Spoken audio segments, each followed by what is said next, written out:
தமிழராட்சி பார்த்துட்டு இருக்க எல்லாருக்குமே வணக்கம். இப்போ வந்து கே.என். நேரு அவர்கள் வந்து சீமான் அவர்கள் வந்து நம்மளை விமர்சிக்கிறாரு, கொஞ்சம் ஜாக்கிரதையாக இருக்கணும் சீமான் அவர்கள் கிட்ட அப்படின்னு சொன்னது வந்து மிகப்பெரிய ட்ரெண்டிங்கில் போயிட்டுருக்கு. இந்த நிலையில் வந்து அவர் வந்து அவர் வந்து கே.என். நேரு சொன்னதுக்கான காரணங்கள் என்ன இருக்குது அப்படின்றது ஒன்று இருக்குது. ஆனால் மணி அவர்கள் சொல்லும்போது என்ன சொல்லியிருந்தார், பத்திரிகையாளர் மணி அவர்கள் சொல்லும்போது சீமான் அவர்களை பார்த்து திமுகவுக்கு ஒரு கலக்கம் இருக்குது, அவங்க கொஞ்சம் பயப்படுறாங்க சீமான் அவர்களை பார்த்து. ஏன்னா இவ்வளோ நாளாக சீமான் அவர்கள் பேரே மேடலை சொல்ல பயந்தவங்க இன்றைக்கி சீமான் அவர்களோட பேரை வெட்ட வெளியில் அது முக்கியமான இடத்துல சொல்கிறாங்க அப்படின்னா அதோட வீரியம், சீமானோட வீரியம் தெரியும். இது வரைக்கும் எந்த அரசியல் கட்சிக்கும் நடக்காத அநியாயம் சீமானுக்கு நடந்திருக்கு, நாம் தமிழருக்கு நடந்திருக்கு. என்ன அப்படின்னு பார்த்தீங்கன்னா, அப்படியே வெறி கொண்ட நாய் மாதிரி சீமானவர்களும் சரி நாம் தமிழர் கட்சியையும் சரி ஏவி விட்டு நாம் தமிழர் கட்சியை உடுக்கணும்னு சொல்லிட்டு திமுக வேலை பார்க்குது. இது எந்த கட்சிக்குமே நடக்கிறது கிடையாது. இதெல்லாம் தாண்டி தான் நாம் தமிழர் கட்சி இதில் நிற்கிறாங்க.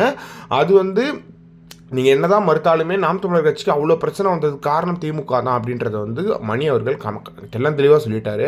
அதெல்லாம் தாண்டி சீமானவர்கள் இங்கே நிற்கிறாருன்றதே பெரிய விஷயம் தான் எங்களுக்கு. ஏன்னா அவ்வளோ ஒரு மனுஷனை எவ்வளோ அடிக்க முடியுமோ அதோட எக்ஸ்ட்ரீமாக தான் போட்டு அடிக்கிறாங்க சீமானவர்களை. அதையும் தாண்டி தான் சீமானவர்கள் இந்த ஸ்டேஜில் சிரிச்சுட்டு எல்லாத்தையும் தாண்டிட்டு தைரியமாக இருக்கார். இப்போ வந்து நடுவில் பார்த்தீங்கன்னா எஸ்பி வருண்குமார் வந்தது, அதுக்கு முன்னாடி வந்து விஜயலட்சுமி வீரலட்சுமின்னு வந்தாங்க. நடுவில் வந்துக்கிட்டே இருப்பாங்க. சீமானவர்களை வந்து பிரச்சனை பண்ணணும், சீமானவர்களை சங்கடப்படுத்தணும், சீமானவர்களை கைது செய்ய இப்போ எஸ்எஸ்டி அந்த வழக்கு போட்ட மாதிரி சீமானவர்களை தொடர்ந்து கைது பண்ணணும் அப்படின்னு சொல்லிட்டு ஒரு கூட்டம் வந்து வெறி பிடிச்சி அலையிறாங்க. ஏன்டா இப்படி வெறி பிடிச்சி அலையிறீங்க அப்படின்ற மாதிரி இருக்குது. எனவே மணி அவர்கள் சொன்னது எப்படி இருக்குது, எவ்வளோ சரியான வார்த்தை அப்படின்றத மறக்காமல் கமெண்ட் பாக்ஸ்ன்னு சொல்லுங்கள்.